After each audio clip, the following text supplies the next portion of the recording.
Hi friends, welcome back. Welcome to Govind competitive English. I hope आप सभी अच्छे होंगे। पिछली वीडियो में हम लोग जो चीज़ पढ़े थे उसको आगे और कहानी बताते हैं। हम लोग पढ़ रहे थे पास्ट सब्जेक्टिव मोड और उसमें एक वर्ड पढ़े थे विश। यह क्या दर्शाता है? इच्छा।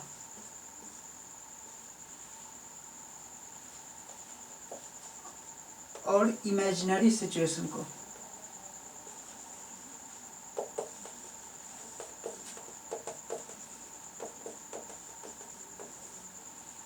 और वो भी किसका? प्रेजेंट टाइम का।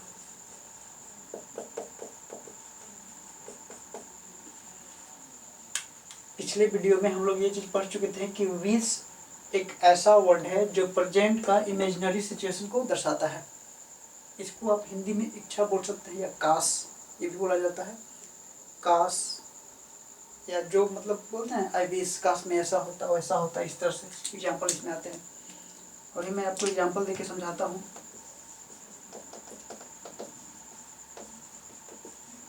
I wish I did this work. तो ये वर्ब की सेकेंड फॉर्म है, क्योंकि आप लोग को बताया गया था कि जो पास्ट सब्जेक्टिव मूड होता है उसमें वर्ब की सेकेंड फॉर्म यूज होता है और वो इमेजिनरी सिचुएशन को दर्शाता है। और इमेजिनरी सिचुएशन को दर्शाने के लिए एक वर्ड हम लोग पढ़े थे विश, और ये विश का ये एक एग्जाम्पल है जो वर्ब की सेकेंड फॉर्म है। ये बिल्कुल सेंटेंस सही है। अब इसमें एक चीज़ और देखना है कि या तो आप डिड लिखें तो सही है, डिड लिखें तो सही है। इसके अलावा एक और चीज़ आप लिखना चाहते हैं तो शुड हैव डन, आप ये भी लिख सकते हैं इस डिड की जगह पे, ये भी सही है। अब इस शुड हैव डन को आप ये नहीं समझ लेना है कि ये परफेक्ट का है, ये वर्ब की थर्ड फॉर्म है। तो आपको ऐसा नहीं लगना चाहिए कि वर्ब की थर्ड फॉर्म परफेक्ट फॉर्म होती है। ये शुड मोडाल है। शुड क्या है? मोडाल है। और ये मोडाल का पास्ट फॉर्म होता है, याद रखिएगा, मोडाल का पास्ट फॉर्म होता है। आप ऐसे नहीं देखिए कि जैसे फ्यूचर का ये परफेक्ट, फ्यूचर का परफेक्ट है। ये शुड है, ये मोडाल का पास्ट फॉर्म कहलाता है। तो या तो आप वर्ब की सेकेंड फॉर्म लिखें तो भी सही है, या शुड हैव डन लिखें, ये भी सही है। डिड लिखें तो भी सही है, शुड हैव डन लिखें तो भी सही है। I wish I did this work, I wish I should have done this work, ये दोनों सही है। क्यों सही है? क्योंकि डिड भी और शुड हैव डन भी प्रेजेंट टाइम का इमेजिनरी सिचुएशन दर्शाता है। आप दोबारा इसे समझ लें, शुड हैव डन और डिड प्रेजेंट टाइम का इमेजिनरी सिचुएशन को दर्शाता है। तो ये दोनों सही है, या तो आप शुड हैव डन लिखें या डिड लिखें। ये विश एक ऐसा वर्ड है जो प्रेजेंट टाइम का इमेजिनरी सिचुएशन को दर्शाता है। इसके अलावा कुछ फ्रेज भी है, जैसे इट इज टाइम, और बोल सकते हैं it is high time, it is about time,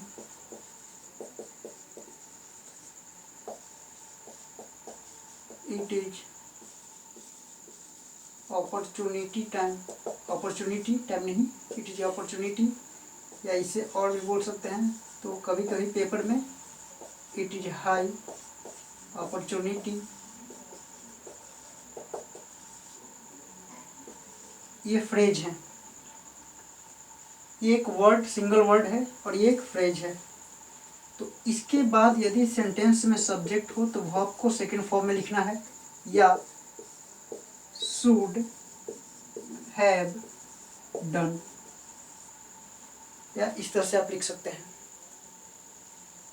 present में इमेजिनरी सिचुएशन को दर्शाने के लिए एक विश वर्ब है और ये कुछ फ्रेजेज हैं। इसके बाद डेट कंजंक्शन का यूज नहीं करना है, डायरेक्ट सब्जेक्ट या वर्ब की सेकंड फॉर्म, सब्जेक्ट के बाद वर्ब की सेकंड फॉर्म, और या फिर शुड हैव डन लिख सकते हैं और इसके बाद कोई ऑब्जेक्ट आएगा। एक कहानी ये हुआ। इट इज टाइम के बारे में या इट इज हाई टाइम के बारे में आप लोग पहले ही पढ़ चुके होंगे। तो इसका एक सरफेस और मीनिंग होता है। जैसे आप इसे बोल सकते हैं कि it is time to eat, it is time to eat. आप इसे ऐसा समझ सकते हैं कि ये जो मीनिंग है इट इज टाइम, इसका मतलब हुआ कि जो समय है वो किस चीज़ के लिए है, खाने का समय है। It is time to learn, it is time to play, it is time to eat, इस तरह से। तो ये एक सरफेस मीनिंग निकलता है इट इज टाइम का। लेकिन ये जो फ्रेज है ये सब का अर्थ निकलता है कि ऑलरेडी आप लेट हो गए हैं, यानी जिस टाइम में आपको वह काम करना था आप उस टाइम में नहीं कर पाए, टाइम आपके हाथ से निकल गया, अवसर आपके हाथ से निकल गया। तो इस स्थिति में ये एक फ्रेज के रूप में काम करेगा और इसके बाद एक क्लॉज बनेगा। क्लॉज यानी सब्जेक्ट और इस सब्जेक्ट का अपना एक प्रेडिकेट।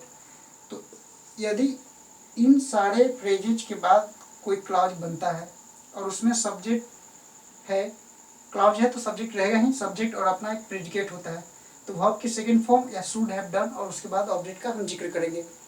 तो ये मेरा मूड का सेंटेंस होगा, ठीक है। बट ये मूड नहीं है, ये एक ऐसा सिंपल सेंटेंस है जो ये इन्फिनिटिव का हम यूज किए हैं। इसका मीन्स होता है कि इन्फिनिटिव भी इंटेंशन बतलाता है किसी स्पीकर का। जैसे I want to talk to you, I want to eat, तो इसमें मेन वर्ब वांट है। आई वांट मैं चाहता हूँ, और क्या करना, तो टू ईट खाना। तो ये खाने का काम अभी हुआ नहीं है, खाने का काम अभी हुआ नहीं है। आई वांट टू प्ले मैं खेलना चाहता हूँ, तो ये खेलने का काम भी अभी नहीं हुआ है। तो ये आगे की ओर ये मेरा इंटेंशन क्या है, ये मेरा इंटेंशन क्या है, ये फ्यूचर टेंस भी बताता है, इन्फिनिटिव भी बताता है। स्पीकर का इंटेंशन फ्यूचर टेंस भी बताता है, इन्फिनिटिव भी बताता है और मूड भी बताता है, ठीक है। अब ये तीन चीज़ हम समझ गए कि किसी भी मतलब कोई भी स्पीकर हो वो अपना इंटेंशन व्यक्त करना हो तो या तो कोई मूड में सेंटेंस बोले या फ्यूचर टेंस का कोई भी सेंटेंस बोले, जैसे आई विल प्ले। तो ये प्ले काम अभी हुआ नहीं है। आपको अगर आप ढंग से पढ़े होंगे टेंस के बारे में तो उसमें आपको ये बताया गया होगा कि फ्यूचर टेंस टेंस से बाहर रखा जाता है। टेंस दो ही होते हैं, प्रेजेंट और पास्ट, क्योंकि जो काम अभी हो रहा है और जो काम हो गया उसी के बारे में हम जानते हैं। फ्यूचर अभी हम देखे नहीं है और फ्यूचर में जो हम काम करेंगे वो भी हुआ नहीं है, क्योंकि उस काम के बारे में तो हम लोग जानते नहीं हैं। तो वह भी एक इंटेंशन बतलाता है। तो फ्यूचर टेंस भी इंटेंशन बतलाता है, मूड भी इंटेंशन बतलाता है, ठीक है, मोडाल्स भी इंटेंशन बतलाता है और इन्फिनिटिव भी इंटेंशन बतलाता है। तो जैसे जैसे हम इंग्लिश पढ़ते रहें तो आगे की ओर हम एक एक वर्ड उससे रिलेट करके सीखते जाते हैं। आप अचानक ये नहीं सीख सकते हैं कि ये चीज़ इंटेंशन बतलाता है। अब ऐसा क्यों होता है, तो अब इसी को बारीकी से हमें पढ़ने की आवश्यकता होती है। जब इन्फिनिटिव आप लोग पढ़िएगा तो उसमें बताया जाता है, इन्फिनिटिव जिरंड ये सब पढ़िएगा तो उसमें इसका भी जिक्र होता है। तो कहानी एक ही है, इसमें भी इंटेंशन बतला रहा है, मूड भी इंटेंशन बतलाता है, ठीक है। लेकिन इसमें मीनिंग चेंज हो जाता है। इसमें है कि ऑलरेडी लेट, आप जो करना चाहते थे उस टाइम पे हुआ नहीं और आप लेट हो गए। और इसमें है कि ये अभी टाइम है आपके पास, अभी टाइम है आपके पास कुछ करने के लिए, तो क्या करने के लिए, तो टू ईट। तो ये मेरा इंटेंशन है कि मैं ये काम अभी करूँगा, अभी किया नहीं हूँ।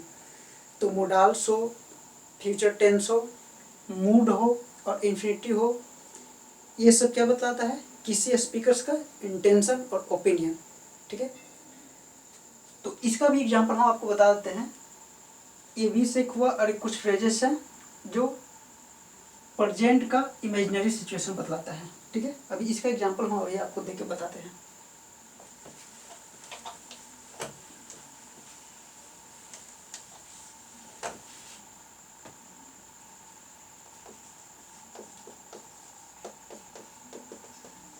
It is time you own the match.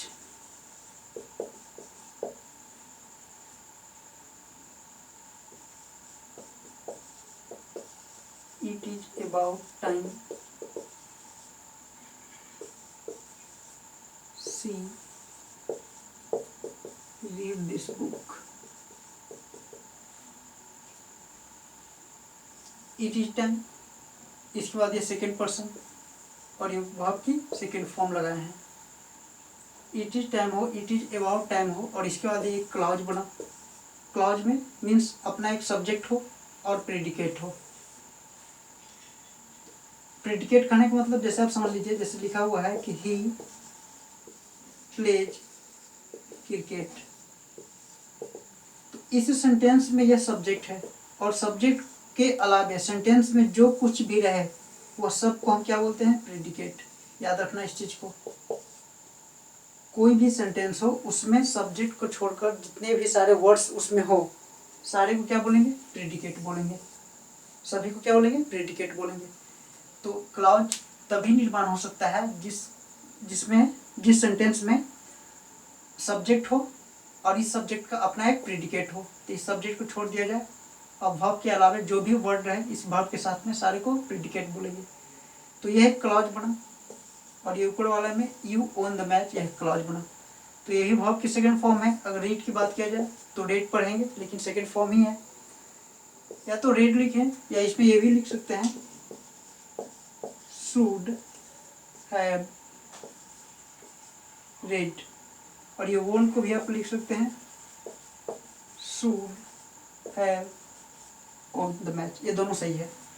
तो इस तरह से कुछ वर्ड्स होते हैं जो प्रेजेंट टाइम का इमेजिनरी सिचुएशन को दर्शाते हैं, और कुछ फ्रेज होते हैं जो इमेजिनरी सिचुएशन को भी दर्शाते हैं।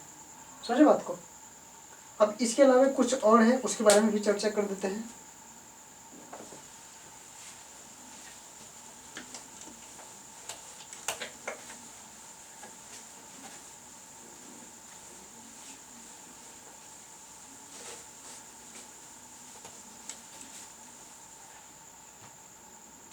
जैसे कुछ और वर्ड्स होते हैं, जैसे ओह डैट, इफ ओनली, ठीक है। और बोल सकते हैं वुड रेदर, और भी है वुड सूनर। इसके बाद भी सब्जेक्ट का जिक्र होगा और वर्ब की सेकेंड फॉर्म, या फिर आप ये भी लिख सकते हैं शुड हैव, वर्ब की थर्ड फॉर्म, या ऑब्जेक्ट, इस तरह से। तो ये भी मूड को ही रिप्रेजेंट करेगा। ठीक है। O that, if only, would rather, would sooner, ये सब भी ऐसे वर्ड्स हैं, फ्रेज हैं जो मूड को ही डिनोट करेगा, और इसके साथ एक क्लॉज बनेगा जो सब्जेक्ट वर्ब की सेकंड फॉर्म हो, या शुड हैव वर्ब की थर्ड फॉर्म, या फिर कोई ऑब्जेक्ट होगा। ठीक है। या कोई स्टेटिव वर्ब स्टेट के रूप में रहेगा, तो डायरेक्ट हम वर्ड का जिक्र करेंगे। अभी एग्जांपल देके इसको समझते हैं। जैसे देखिए, आई वुड रेदर